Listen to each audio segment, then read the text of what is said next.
anytime. Okay, so we are now doing a taste test of the mystery avocado that I got from the big Santa Rosa mystery tree. Jill's avocado is what we're calling it.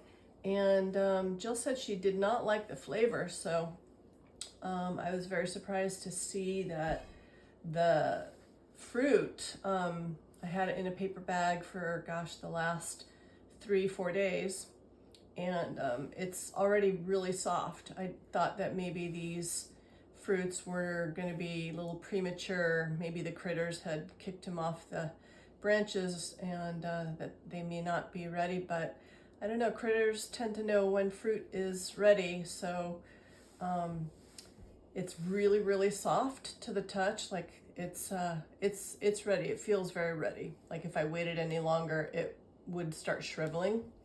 And so I've already cut this one, and believe it or not, the fruit, or the pit, is really hard, one of the hardest pits and heaviest pits I have ever experienced. It's pointy, obovate, or I can't remember if that's the right word. And it's got dark skin that won't come off no matter how hard I try and peel it. So I'm just going to try and start rooting it in some water, and then maybe put it in a pot of soil outside to get it going as a seedling, because this is an incredibly hardy, strong, thriving, huge avocado tree that's doing well in Santa Rosa in our Zone 9B area. And so I definitely want to see if it's a viable tree for our area and it tastes good enough. And lo and behold, we tasted it, and it is very stringy. It's got some unattractive strings, but let's see the taste. It's dense, it's oily, and it's nutty. It's not exactly like a Haas, but it's very close. I think a lot of people wouldn't know the difference if it was in a bucket full of Hass avocados, and I think a lot of people would not really be able to tell the difference between these and a Hass. It's that nutty and that dense and oily.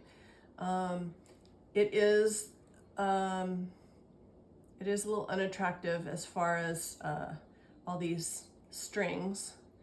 I can't remember what those are called. And as it was pretty black, the skin was pretty black when I found it on the ground of Jill's yard, but they've definitely become really dull as they've ripened in the bag. So that's a good way to tell if they're ripe, is how dull they get. And then the pit was really easy to just pull out with a knife. I guess I could probably do the same thing. Here, I'll do a little demo, because that's always nice to see how these operate. Yeah, it's like a bacon seed. That's huge. I actually wonder if this is a bacon or a seedling of. This one doesn't have as many strings in it as this one did, but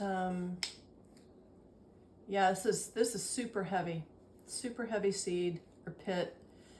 These will be good for seedlings for our area. So I'm going to grow these 3 seeds, these 3 pits, and they'll be good to graft onto.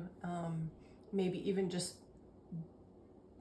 even I'll do probably 1 seedling and just like have it grow as a seedling, and then the other 2 I'll probably graft onto, because they'll be really, really good rootstock for this area, because it thrives in this area, as we know, and that'll be good rootstock.